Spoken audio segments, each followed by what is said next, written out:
18 months after my wife left me for my best friend, I watched both of their lives quietly, completely unravel, and I didn't lift a single finger to make it happen. What actually happened is stranger and more satisfying than anything I could have planned myself, and it started with a man I barely knew showing up at my door with a question I never expected to hear. Stay with me, because the way this story ends is not about revenge the way you're imagining it right now, and understanding the difference is the entire point of what I'm about to tell you. I want to walk you through this slowly, because if I skip to the ending, you'll miss the part that actually matters, the part that changed how I think about justice, patience, and what it really means when people say some things have a way of catching up with you eventually. My name isn't important here.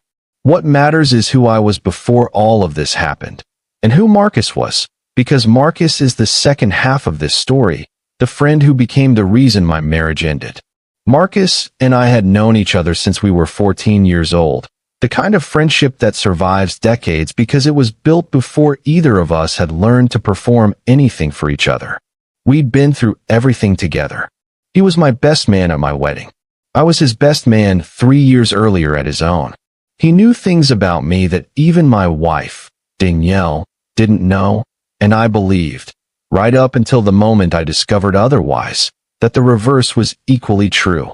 I want to describe what that friendship actually looked like, because I think it matters for understanding exactly how deep the betrayal cut afterward.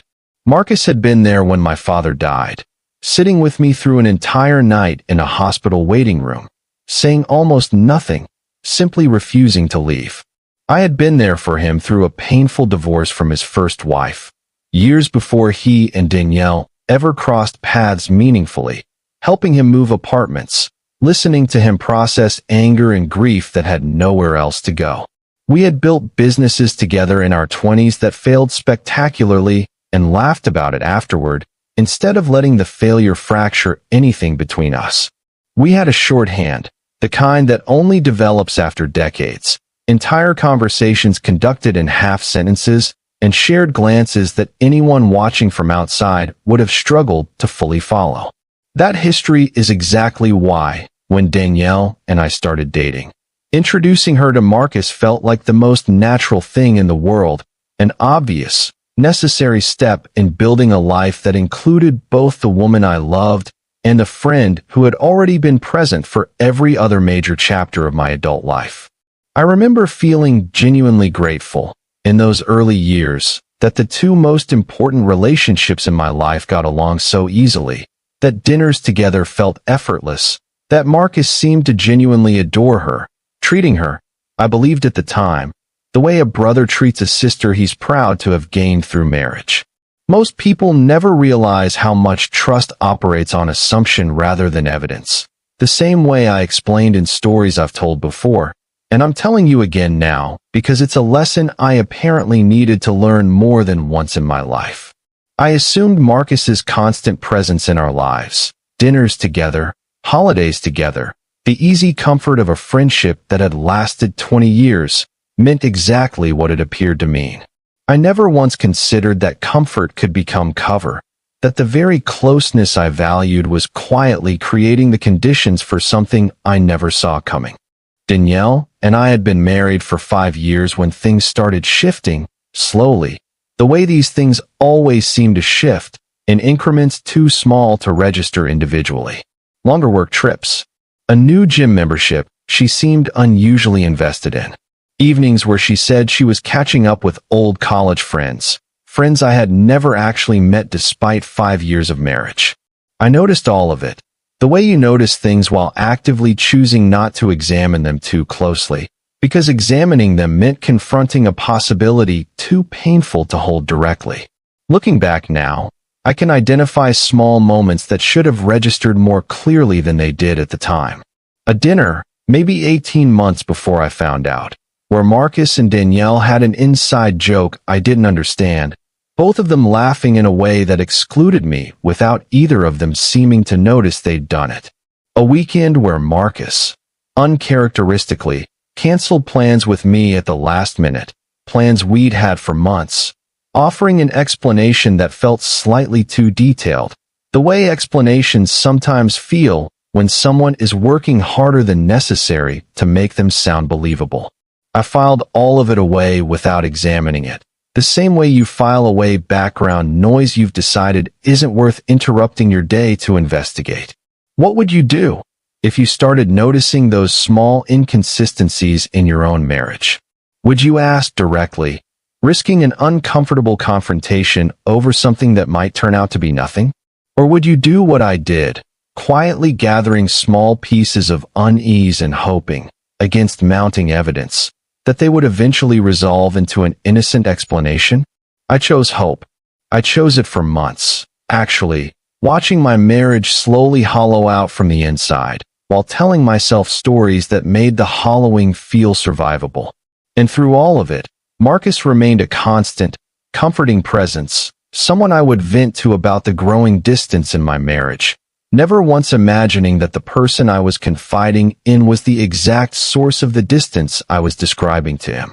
Here's the detail that still, even now, makes my stomach turn when I think about it clearly. There were evenings, more than a few of them, where I sat across from Marcus, telling him honestly, vulnerably, about my fears that Danielle and I were drifting apart, and he listened, nodded, offered advice, sometimes even seemed genuinely concerned on my behalf. I have wondered, many times since, what that must have felt like for him, absorbing my genuine pain while actively contributing to its cause, and I have never fully arrived at an answer that makes any sense to me, because I don't think there's a version of that behavior that can be explained by anything other than a kind of moral hollowness I never saw in him during 20 years of friendship, and still struggle to fully believe existed even now. I found out the way people in these stories almost always find out, not through dramatic discovery, not through catching them in some cinematic moment, but through a small, mundane detail that suddenly refused to add up. A text message that appeared on a shared family tablet Danielle had forgotten to log out of, a message from Marcus that used a tone, a familiarity, that had no reasonable explanation within the boundaries of ordinary friendship. I sat with that phone in my hands for nearly an hour before I could make myself do anything at all, rereading the same handful of sentences, searching desperately for an innocent interpretation that simply did not exist. I confronted Danielle that same night. I won't walk through every detail of that conversation, because some of it isn't necessary for you to understand what matters most. But I will tell you that she didn't deny it once I laid out what I'd found. She seemed, if anything, almost relieved, the way people sometimes are when a secret they've been carrying finally becomes impossible to sustain any longer. She told me it had been going on for nearly 8 months. She told me she loved him. She told me, with a kind of clinical honesty that felt more devastating than any denial could have, that she believed this had probably been building between them for years, long before either of them acted on it, and that some part of her had always known our marriage was, in her words, a placeholder for something she hadn't yet let herself pursue. I want you to sit with that phrase for a moment, because it's the detail from that entire conversation that has stayed with me longest. A placeholder. 5 years of marriage, reduced in a single sentence to something temporary she had simply been occupying while waiting for something better to become available. Most people never realize how much a single sentence, delivered in exactly the wrong moment, can outweigh years of seemingly genuine affection that came before it, rewriting your understanding of an entire relationship in the space of a few devastating words. The divorce that followed was, mercifully, uncomplicated in the legal sense, though nothing about it felt uncomplicated emotionally. Danielle moved out within the month. Marcus, predictably, disappeared from my life entirely. No explanation, no apology, no acknowledgement of 20 years of friendship ended by a decision he apparently found easier to make than to explain. Within a year, they were married themselves, a small ceremony I heard about only secondhand, through mutual acquaintances who seemed uncomfortable even mentioning it to me directly. I spent that year rebuilding, slowly, the way anyone rebuilds after something like this, One difficult day layered onto the next until enough time had passed that I could occasionally go a full afternoon without thinking about either of them. I moved to a smaller apartment. I threw myself into work. I let a small number of genuinely loyal friends, the ones who had remained close throughout the entire ordeal, slowly rebuild my sense that trust between people could still exist, even after watching it fail so completely with the two people I had trusted most. I want to pause here and talk honestly about something that I think matters more than the specific betrayal itself, something for anyone watching who has survived infidelity, especially infidelity involving someone you trusted as deeply as I trusted Marcus. There is a particular, compounded grief that comes from losing a spouse and a best friend to the exact same betrayal simultaneously, because it doesn't just end one relationship, it retroactively poisons your memory of 2 decades of a different relationship entirely. Every memory I had of Marcus, every late-night conversation, every moment of genuine support he'd offered me over 20 years suddenly required re-examination through a lens I never wanted to look through. Had any of it been real? Or had he simply been better than I ever realized at compartmentalizing decency from deception, offering me both simultaneously without apparently feeling the contradiction between them? That's a question I never fully resolved, not through anything that happened afterward. And I want to be honest that some grief simply doesn't resolve into a tidy answer, no matter how much time passes or how much clarity you eventually gain about everything else. I want to pause here and talk about a specific kind of betrayal that I think deserves more attention than it usually gets, because most conversations about infidelity focus almost entirely on the romantic betrayal itself, while overlooking the parallel devastation of losing a close friendship to the exact same act. There's a reason betrayal involving a trusted friend tends to cut differently than infidelity with a stranger. A stranger represents opportunity, a moment of weakness or temptation with someone who owes you nothing. A close friend represents something else entirely, a decades-long investment of trust, vulnerability, and shared history, all of it apparently outweighed, in the final calculation, by whatever they wanted badly enough to risk destroying it for. Psychologists who study this specific pattern sometimes describe it as compounded betrayal trauma, distinct from ordinary infidelity because it doesn't just end one important relationship, it retroactively poisons every memory connected to the second one as well. I lived inside that compounding for months, unable to separate my grief over the marriage from my grief over the friendship, each one deepening the other every time a new memory of either relationship resurfaced and demanded to be re-examined through the lens of what I now knew. I also want to correct something I believed for a long time before Elias ever entered this story. A kind of revenge fantasy I suspect many people carry after a betrayal this severe. I used to imagine, in the darker moments of that first year, some dramatic confrontation, some scenario where Marcus and Danielle were forced to face me directly, forced to explain themselves in a way that finally made sense of what they'd done. I imagined that confrontation would feel like relief, like closure arriving all at once in a single satisfying conversation. What actually happened, the quiet, methodical unraveling delivered through legal consequences rather than any confrontation I orchestrated myself, taught me that the fantasy version of revenge and the actual experience of watching consequences unfold rarely resemble each other very closely. There was no dramatic confrontation. There was only a slow accumulation of news, delivered secondhand, that gradually confirmed something I needed to know without ever requiring me to stand in a room with either of them again. Now, here's where the story takes the turn that I think you came here to hear about, though I want to tell you honestly, it's not the story you're expecting. About 14 months after the divorce, a man I had met exactly once before, briefly, at a mutual acquaintance's wedding years earlier, showed up at my apartment. His name was Elias Cross, and though I had never had any direct dealings with him myself, I knew, the way most people in our city eventually come to know, that his name carried a particular weight, the kind that made people choose their words more carefully whenever it came up in conversation.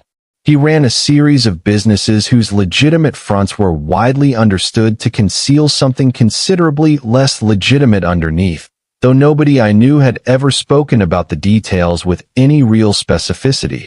The way people generally avoid specifics when discussing things they'd rather not attract attention by naming too directly.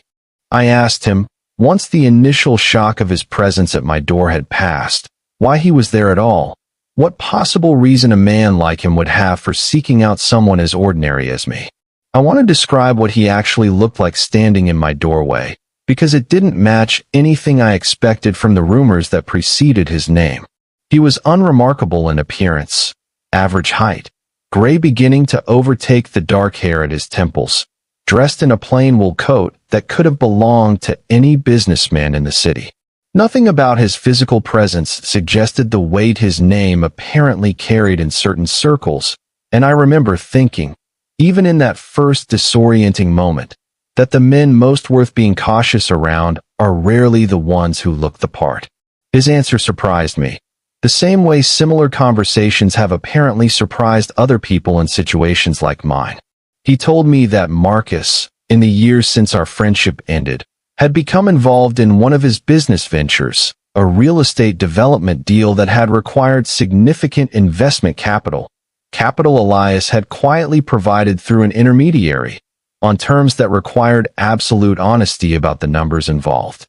He explained, patiently, watching my reaction carefully, that Marcus had not been honest. He had skimmed funds, quietly, over an extended period, falsifying reports to conceal discrepancies that had only recently come to light through a routine audit Elias's organization had conducted.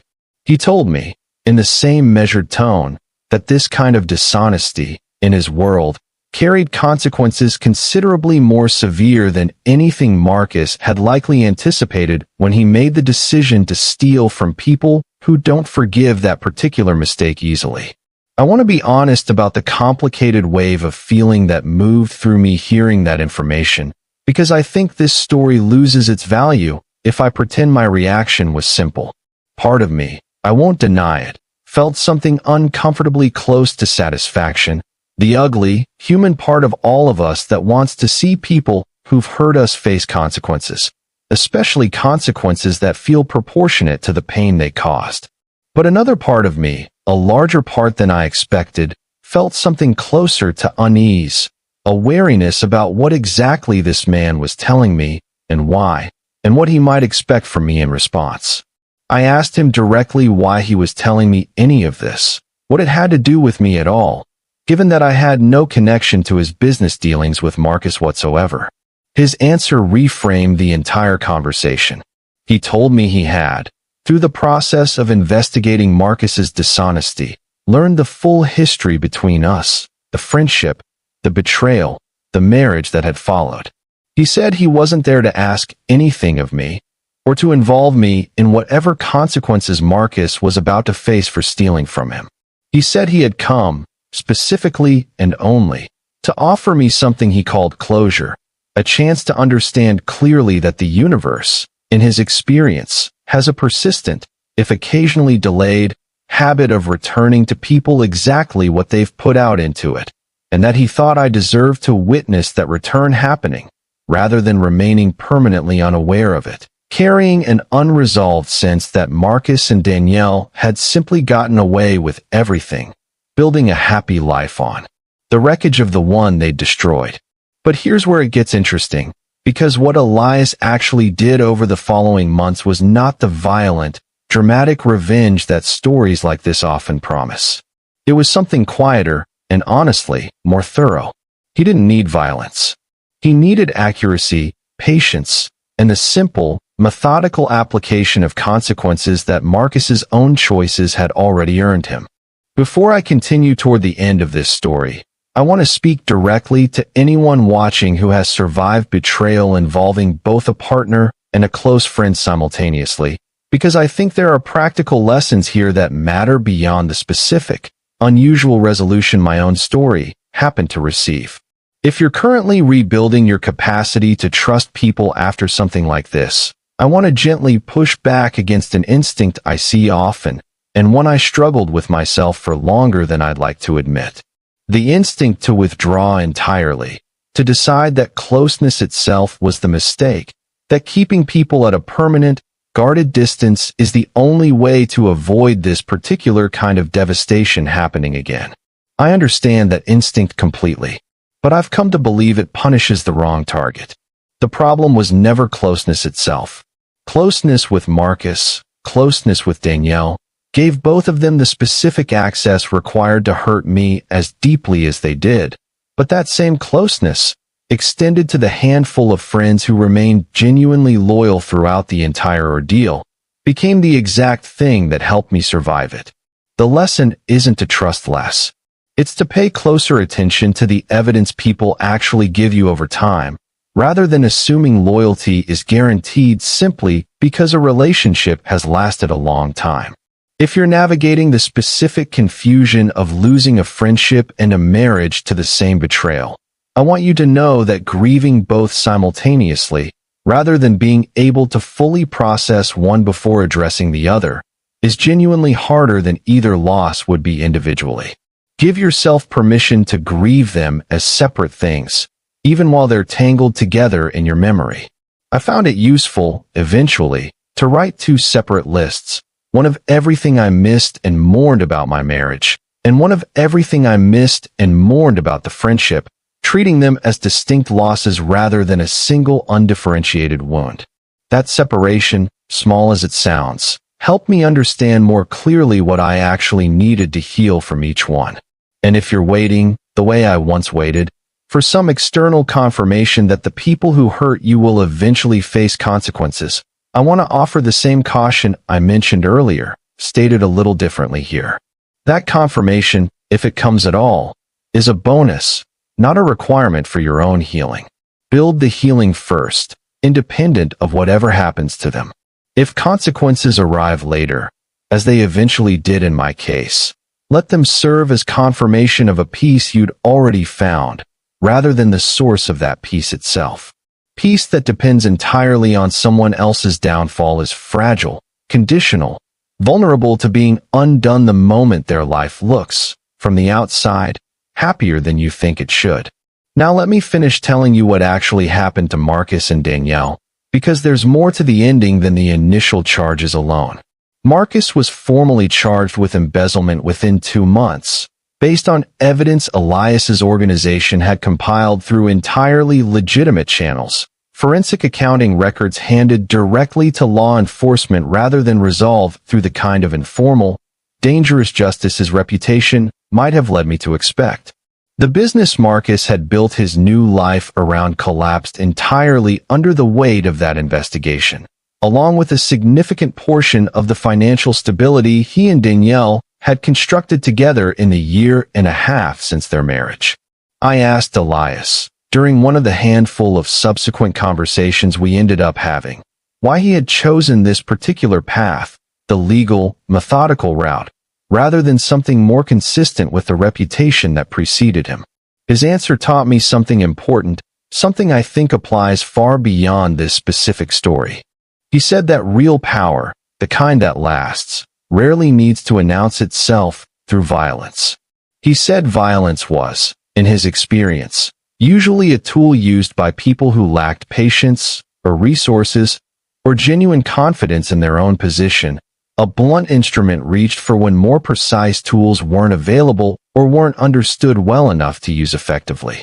He said he had learned, over decades in his particular world, that consequences delivered through patient, methodical, entirely legal means were almost always more devastating and considerably more permanent than anything achieved through fear or force. A man who loses everything to the legal system, publicly, thoroughly, with his own falsified records serving as the primary evidence against him, doesn't get to construct a story afterward about being victimized by dangerous, shadowy enemies. He simply has to live with the plain, undeniable truth of his own choices, documented and permanent, in a way that violence, oddly enough, would have allowed him to avoid entirely, transforming him instead into a sympathetic victim rather than the author of his own downfall. I think about that distinction often because I think it reframes something important about justice and about the specific satisfaction of watching people face consequences for genuine wrongdoing. What Elias offered wasn't revenge in the way I might have once imagined wanting it, some dramatic, violent reckoning that would have made for a more cinematic story, but would have ultimately cost me something too, some portion of my own moral clarity, participating even indirectly in something I would have had to carry afterward. What actually happened was simpler and cleaner, and left me with nothing to feel conflicted about. Marcus had stolen from dangerous people, been caught through legitimate investigation, and faced the entirely predictable legal consequences of choices he alone had made.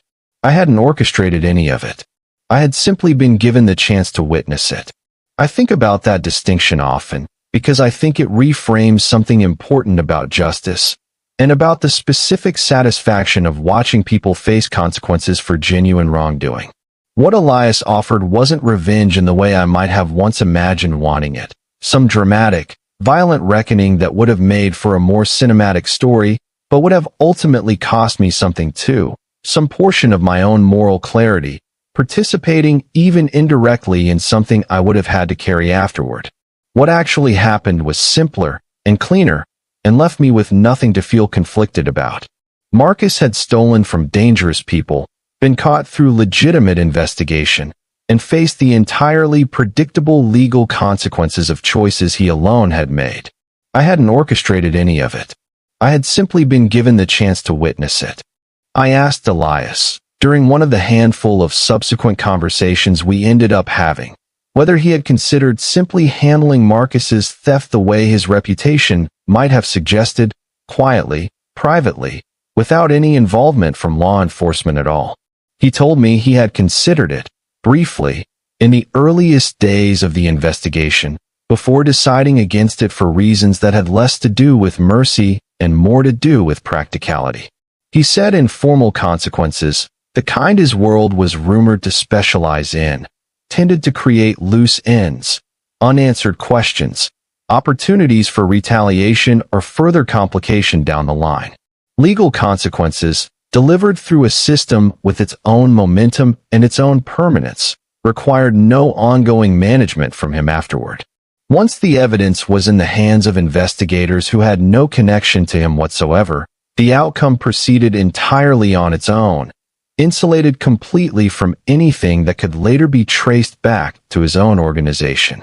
He said, almost as an afterthought, that it was simply better business, cleaner, more permanent, and considerably less likely to ever become a liability he'd need to address again in the future. That answer, practical rather than moralistic, taught me something I hadn't expected to learn from a man in his position. The most effective forms of consequence, the ones that actually stick, rarely require the person delivering them to remain visibly involved at all. Marcus's downfall didn't depend on Elias's continued attention or ongoing intervention. It simply required the truth, properly documented and properly delivered to the people equipped to act on it, and then the truth did the rest of the work entirely on its own. Danielle's role in what followed complicated the story further, in ways I hadn't anticipated. She wasn't implicated in Marcus's financial crimes, having had no direct involvement in his business dealings, but the collapse of his finances and his subsequent conviction unraveled the life they had built together in almost every practical sense. I heard, through the same second-hand channels that had informed me of their marriage originally, that she left him within months of his conviction, unwilling, apparently, to stand beside a man facing years of legal consequences and a financial ruin that had erased virtually everything they'd built. I want to be honest about how that particular detail landed for me, because I think it matters more than the satisfaction of watching Marcus face consequences for his crimes. Learning that Danielle left Marcus the moment their life together stopped being comfortable told me something important, something that, if I'm honest with myself, retroactively confirmed everything I needed to understand about the choice she'd made in leaving me in the first place. She hadn't left our marriage because she'd found something deeper, more meaningful, more real than what we'd built together. She'd left because she'd found something that seemed, at the time, easier, more exciting, less burdened by the ordinary difficulties every long relationship eventually accumulates. And when that new relationship developed its own difficulties, considerably more severe than anything our marriage had ever presented her with, she made the same essential choice again, prioritizing her own comfort over loyalty to someone facing genuine hardship. Most people never realize how much a person's second betrayal reveals about the true nature of their first one. Watching Danielle leave Marcus the moment things became genuinely difficult didn't feel like vindication exactly, but it did feel like clarity, a final, undeniable piece of evidence confirming something I had suspected but never fully allowed myself to believe, that our marriage hadn't ended because of some deep, irreconcilable flaw in me, or in us, but because of something fundamentally unstable in how Danielle approached commitment itself, a pattern that apparently repeated itself the moment circumstances tested it again. I want to talk about the psychology of this particular kind of vindication, because I think it's more complicated than the simple satisfaction people often imagine when they picture someone who wronged them finally facing consequences. There's a concept therapists sometimes describe called the just world hypothesis, the deep, almost instinctive human need to believe that the world operates according to some underlying moral logic, that good actions are eventually rewarded and harmful ones are eventually punished, even when direct evidence of that logic is genuinely rare in actual, observable life.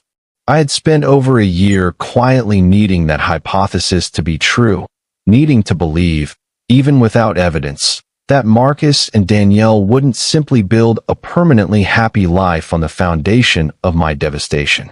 Watching that need actually get satisfied, watching the universe, or perhaps simply the predictable consequences of dishonest choices, deliver something that felt like genuine justice, provided a specific kind of psychological relief that I hadn't fully realized I'd been missing until it finally arrived. But I also want to be honest about the limits of that relief, because I think stories like this one often oversell how completely satisfying revenge, even earned, legitimate consequences like these, actually feels once it arrives. Watching Marcus lose everything didn't undo the 20 years of friendship I'd lost, or the 5 years of marriage that had ended in betrayal. It didn't return the trust I'd once extended so easily to the people closest to me, trust that has remained, even years later, considerably more guarded than it once was. Consequences for the people who hurt you, however satisfying, however deserved, don't actually repair the damage their original choices caused. They simply confirm that the damage wasn't your fault, that your judgment in trusting them wasn't as foolish as their betrayal briefly made it feel, and that confirmation, while genuinely valuable, is a different thing entirely from healing itself. I stayed in occasional, distant contact with Elias over the following years, though our relationship never developed into the closer friendship I've heard other people in similar circumstances eventually build with the people who helped them. I think, looking back, that our connection existed for a specific, limited purpose, and once that purpose had been fulfilled, neither of us particularly needed to maintain anything beyond a respectful, occasional acknowledgement when our paths happened to cross. I asked him once, during one of those brief later conversations, why he had bothered involving himself in my situation at all, beyond the practical business matter of Marcus's theft, which he could have resolved without ever telling me any of it. His answer, characteristically brief, stayed with me the way certain conversations do. He said he had learned, over a long life spent watching people navigate both power and powerlessness, that the people who deserve to witness justice being served rarely get the chance to see it clearly, buried instead in uncertainty, left wondering forever whether the people who hurt them ever faced any real consequence for what they'd done. He said he had the unusual position and the unusual resources to occasionally close that gap for people who deserved it, and that doing so, quietly, without any expectation of gratitude or further involvement, felt like one of the few genuinely worthwhile uses of the particular kind of power his life had handed him. I want to pause here and talk directly to anyone watching who is currently living inside their own version of unresolved betrayal, wondering whether the people who hurt you will ever face any real consequence for what they did, wondering whether the universe actually operates according to any recognizable moral logic at all. I don't have a universal answer for you, and I want to be honest about that, because I think stories like mine can create a dangerous, unrealistic expectation if they're not handled carefully. Most people who experience betrayal never get the specific, dramatic confirmation I eventually received. Most people have to find their own peace without ever learning whether the people who hurt them faced any consequence at all, without ever getting a clean, satisfying answer to the question of whether justice, in any recognizable form, actually arrived. That's a harder, less cinematic truth than the one this particular story offers, and I think it's important to say clearly, rather than letting my unusually resolved experience suggest that everyone's story concludes with the same kind of closure. What I can offer, instead, is something I think holds true regardless of whether visible consequences ever arrive for the people who hurt you. The clarity that matters most doesn't actually come from watching someone else's downfall. It comes from the slow, internal process of separating their choices from your own worth, understanding clearly, with time, and often with real effort, that their betrayal was a reflection of something broken in them, not evidence of something lacking in you. I believe that intellectually long before Elias ever appeared at my door, and watching Marcus and Danielle eventually face genuine consequences didn't create that understanding so much as it confirmed something I had already, slowly, painfully, built for myself in the months of rebuilding that came before. If there's a single message I want you to take from this story, it's this. Don't build your healing around the hope that the people who hurt you will eventually get what they deserve. Sometimes they do. Often, honestly, they don't. Or at least not in any way visible enough for you to witness and find peace in.